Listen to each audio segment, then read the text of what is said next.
Okay, I think we're good to go. So, you're all welcome to Funding in Wisconsin webinar by myself, Rob Laffin, and I'm the CEO and founder of Tippy Talk. So, just to run through a brief agenda of what's going to happen is I'm going to tell you about my story, about how and why I founded Tippy Talk, and the journey it's been on from the start up until recently. And then we're going to dive into a little bit about the funding in Wisconsin. And I'm going to throw it open there for some questions if anyone has any at the end then as well. So yeah, that's my little girl Sadie. She was the inspiration behind Tippy Talk. So kind of bring it back to the the start of the story really. I'm like I said, my name is Rob Laffin. I'm Irish, and my daughter is Sadie, and she has autism. So back in 2015, I had a problem at home. Some people call it a problem. Some people call it an issue, but I thought it was a problem at the time, and it was that my daughter could not communicate with me.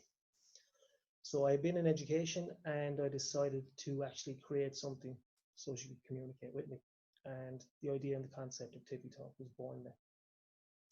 So what Tippy Talk does, it allowed Sadie to communicate with me by translating pictures she understood into text messages that were sent out to my mobile phone. It was pretty straightforward, pretty simple, I got a bit of knowledge while Sadie was growing up. She was diagnosed with autism when she was 2, and communication was a big challenge for her. So throughout her growing up in say 2012 up to 2015, I started going on lots of communication courses for people with autism, and coupled with the knowledge that I had got in my university, which was in automation and robotic systems, I managed to mash the two together. I created a touchscreen platform that would allow Sadie to tap out the pictures of who she wanted to talk to, what she wanted to talk about, and the specific object, what she desired. So it was kind of a 3-step process. So, like I said, she'd touch the picture like daddy, and then she would touch a category like food, which would be a picture of my fridge freezer. And finally, she might select an apple inside in that category. And the resulting text message was sent to my phone saying, Daddy, I'm hungry, I want an apple. So I started training Sadie on this system, and I kind of used the same methodology that you would with ABA therapy, the hand over hand, and getting her to interact with the touch screen, and after about 2 or 3 days or so, Sadie was using it efficiently, a lot of the messages to begin with were gibberish, they didn't make much sense. So there was one day in particular when I knew actually Tippy Talk worked for her, and she was able to successfully communicate with me. On this particular day, my wife and I had discussed what we wanted to get in the shop for Sadie. Sorry, not in the shop, in the fast food outlet. So my wife had said to me, why don't you get Sadie some onion rings? So I said, sure, no problem. And we would always make the decision for Sadie on what to get her, because obviously she wasn't able to tell us, So on this particular day, I jumped in the car and I drove about 1.5 miles from my home to a fast food outlet. And I got out of the car, and just as I was going in the front door of the fast food outlet, I got a text message. It was from Tippy Talk. So it was from Sadie. It says, hi, Daddy, I want chicken nuggets. So that was the moment I knew, oh my God, I got something special here, that she's communicating with me. So as I went into the fast food outlet, I walked up to the counter. I was pretty emotional and all that. And I got a second text message, and the second one, hi, Daddy, I want fries. So needless to say, I drove back home, overcome with emotion because my daughter had successfully communicated with me by something that I created. And lo and behold, Sadie was waiting at the front door with her arms open for her chicken nuggets and her fries. And yeah, she was pretty happy, So that was kind of the start of Tippy Talk and the start of the journey. So then I set about basically trying to give other parents their chicken nugget moments. There was a lot of kids in my hometown who had autism, who were nonverbal as well, and a lot of other parents around there who saw what I was doing, and they wanted a piece of the action as well. So I set about building an app version of Tippy Talk, and I launched that app onto the App Store it was 2016. I put it onto the App Store, and with help from a very, very good media outlet in the US called themighty.com, we managed to push out a video that kind of went pretty much viral overnight, and that landed thousands of users on the Tippy Talk doorstep, So One of the great things that happened out of that was we ended up getting Tippy Talk into about 50 countries. We made it available in 17 different languages, and it serves thousands of people in all these countries today. So I'm pretty proud of that. That was Tippy Talk version 1. So what I'm going to talk to you today is called Tippy Talk EDU. It's the second version. So on this journey, a lot of, I suppose, educators and parents were communicating back with me and with the Tippy Talk team, asking us, could we set up an option that had two-way communication? So we said, sure, let's do it. So we set about building that. So that was what become Tippy Talk EDU. So Tippy Talk EDU kind of operates on the same principle as Tippy Talk, which is like your three-step process. Who do I want to talk to? What do I want to talk about? What item is associated with that? So the interface looks the exact same, identical to the end user, which is the child or the adult who is speech impaired. And the other side of it then would be your typical texting app that you and I will use, like your Facebook Messenger, your SMS texting, your WhatsApp, your Vibers, all those kind of things. So that's kind of the story of Tippy Talk, how it was born, where it came from, and what we have got it up to date. So Sadie is 9 years old now, and she still successfully uses Tippy Talk to date. So now I'm going to talk to you a little bit about the telecommunications equipment purchase program.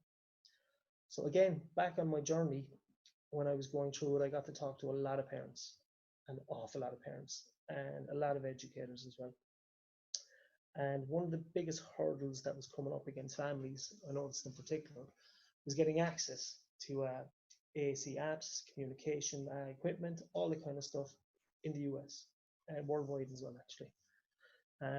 Again, when I think back to the original days, I always wanted to just give the parents their chicken nugget moments. Like, you know, it was always my goal and my dream to be able to deliver Tippy Talk into the hands of those that needed it most for little or no cost.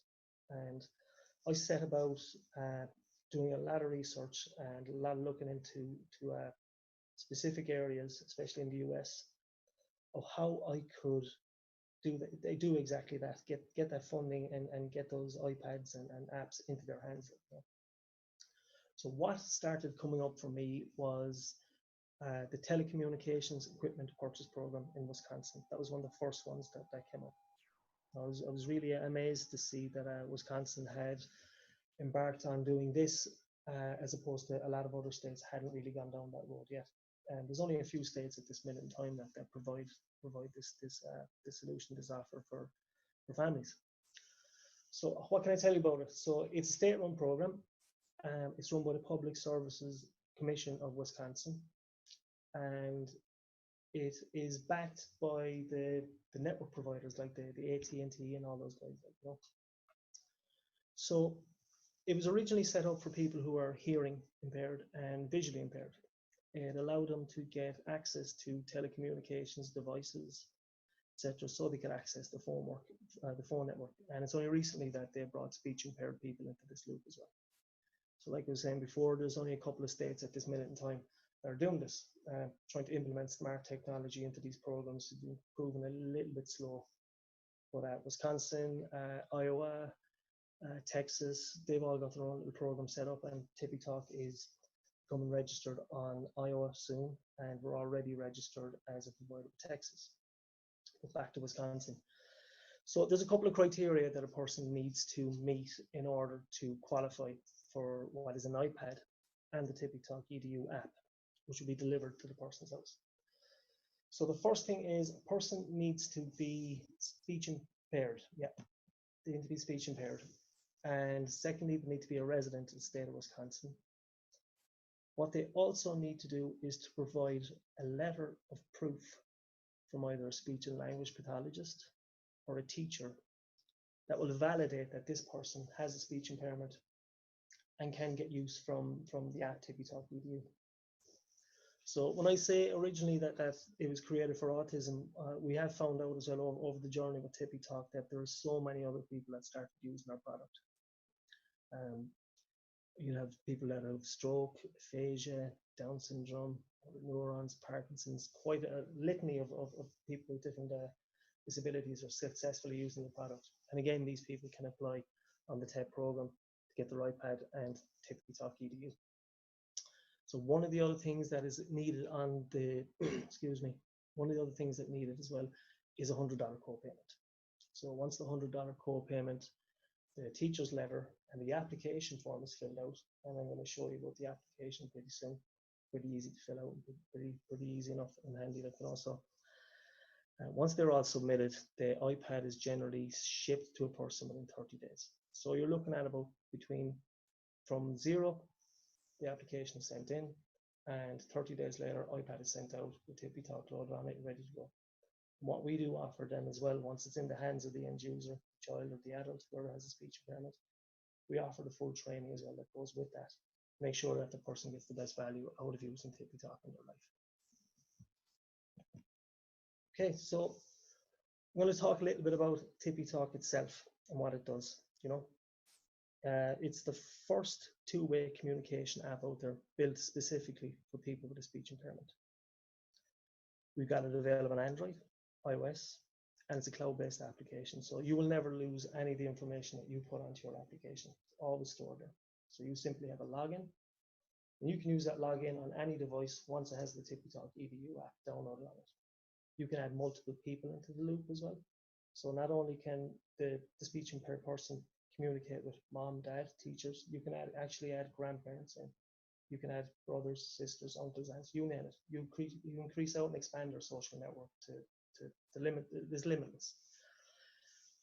So I'm just going to show you a little video here of one of our successful Tippy Talk users. It's a story that's pretty close to my heart. This woman is called, her name is Sue, and she's from Ohio, I think it is, yeah, Ohio, and her son his name is Joshua. So this was a really, really unique connection and bond that these people had when using Tippy Talk. So Sue was blind and Joshua was nonverbal. So you can imagine the difficulty that they had communicating when they had these challenges against them, I suppose, so what we had got was we got a Tippy Talk into Joshua's hands, and because Sue was blind, she obviously couldn't read text messages, but she did have a text-to-speech app built into it on her phone. So when Joshua was communicating using Tippy Talk, touching his pictures, cycling through them, Sue was able to get the text message and it spoke aloud. One of the great things was as well that Sue has sisters, and Joshua has sisters, and when Sue's phone was reading out the messages, his baby sisters thought that Joshua was finally talking. So just going to play this little video for you, and once the video is over, I'm going to jump on and show you about the TEP application form, how we fill it out, how you get access to the TEP to the program to get the iPad and Tippy Talk EDU app shipped directly to your home.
So there we go. That was Sue and Joshua. Really good, great family. Best of time in the world for them.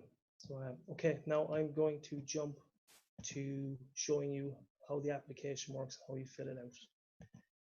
So all this information is going to be emailed over to you as well on the end of this webinar. So feel free to share everything with anyone that you think may be interested in the TED program and how to get access to funding for people who have a speech impairment.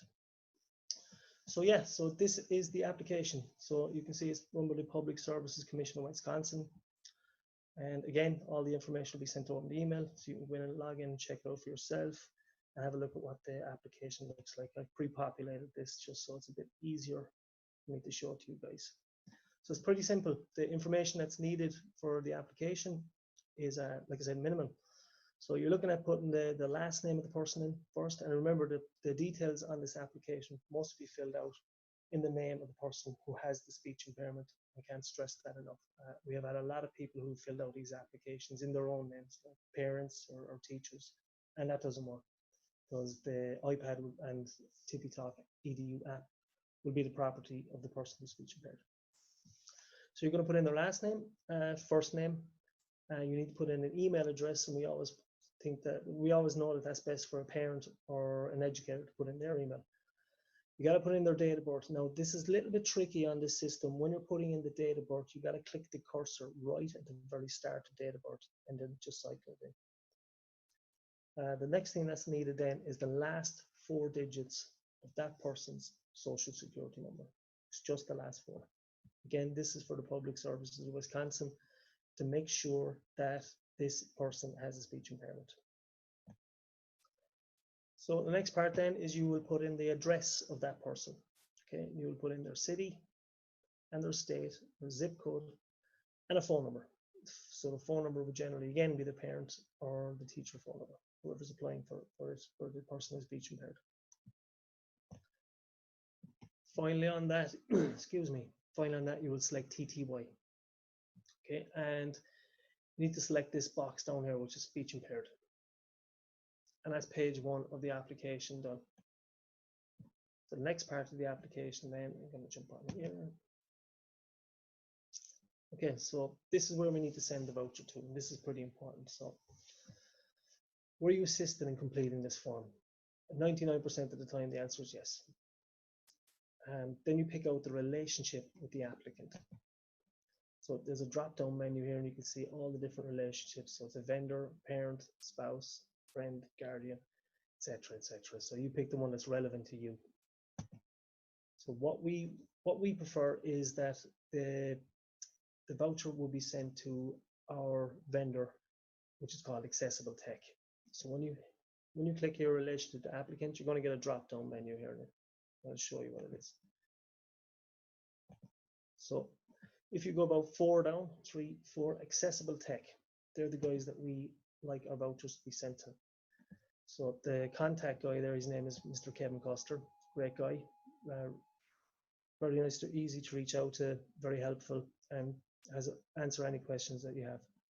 You got their phone number there, and the address is 333 South Wadsworth Boulevard, Suite D321, Lakewood. You're going to hit Colorado and put in the zip code 80227. Now what happens there is once the application is filled out and submitted, the voucher is then processed through the Public Services Commission of Wisconsin, and it will be sent directly to the vendor, Accessible Tech. These guys then will in turn be in touch with you to organize the letter from the SLP and the teacher and the $100 copay. And once that's all done and it's in their laps, they will ship the iPad and the app directly to you. So once all this part is filled out here, you need to click on continue. And this is the last page, and it's just a review screen. You just make sure all your information is in there correctly. Nothing is out of place, everything's done.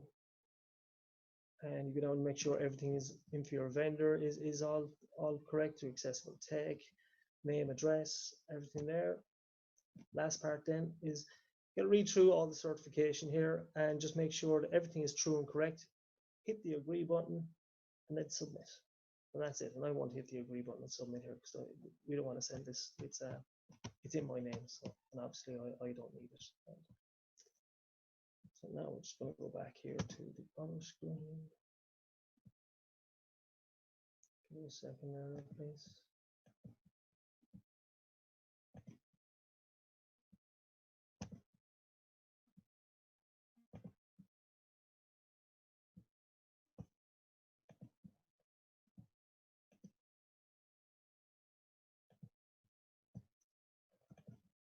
Technology always lets me down when I need it the most.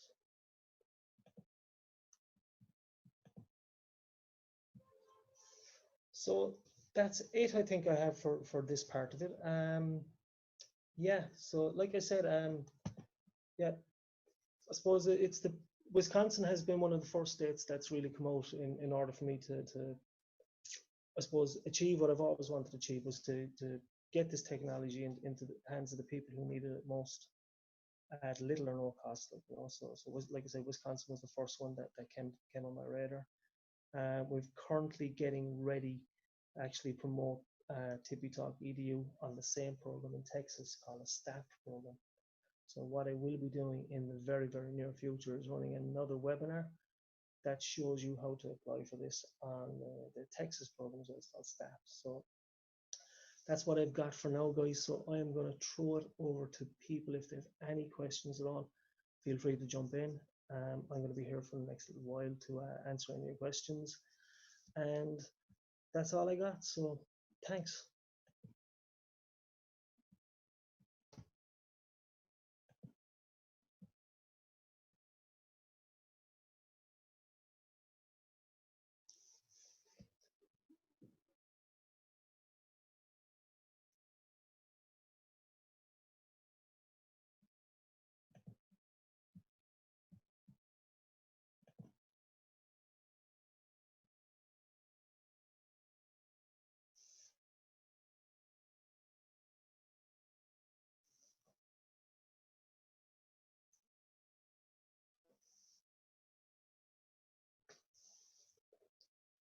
Any questions there at all, guys? Anything at all? We've got one coming in.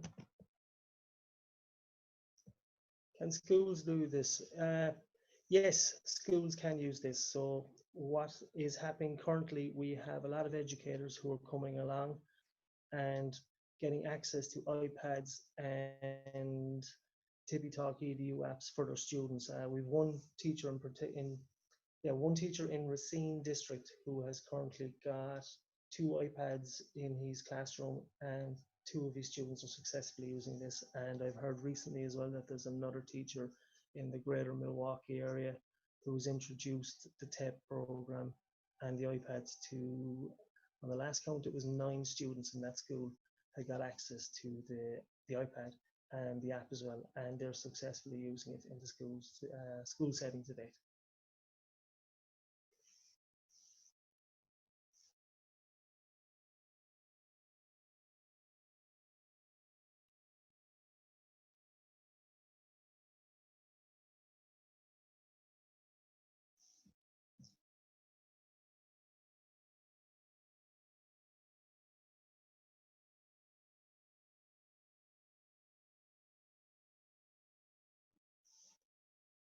So have we anyone else, any questions need to answer about TEP or Wisconsin TEPs? No?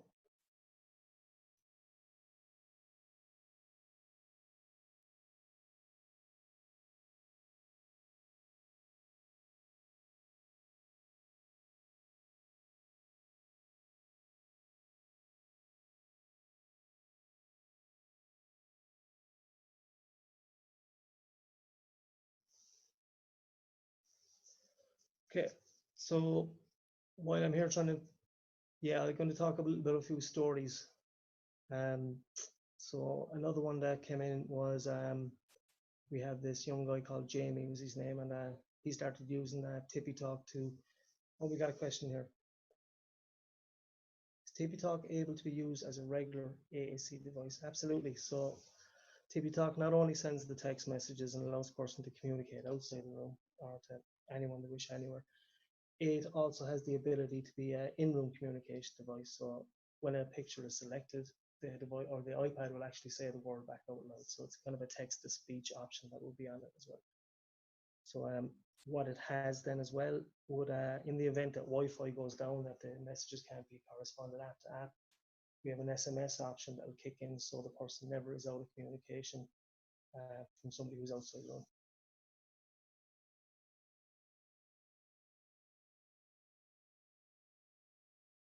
No problem, Benjamin. Thanks for the question.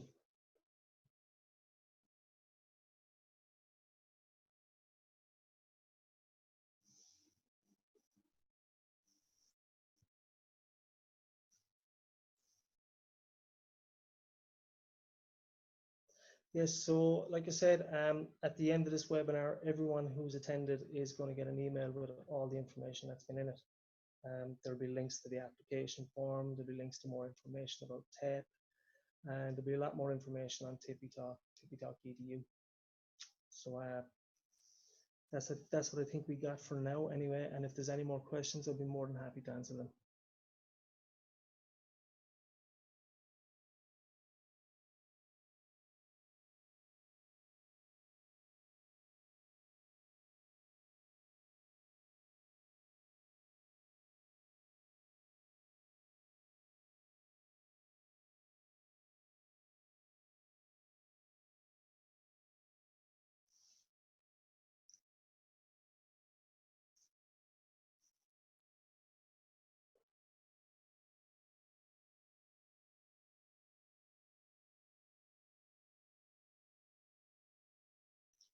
Okay, I think we'll wrap it up there. So guys, listen, thanks for taking the time out to listen to my story.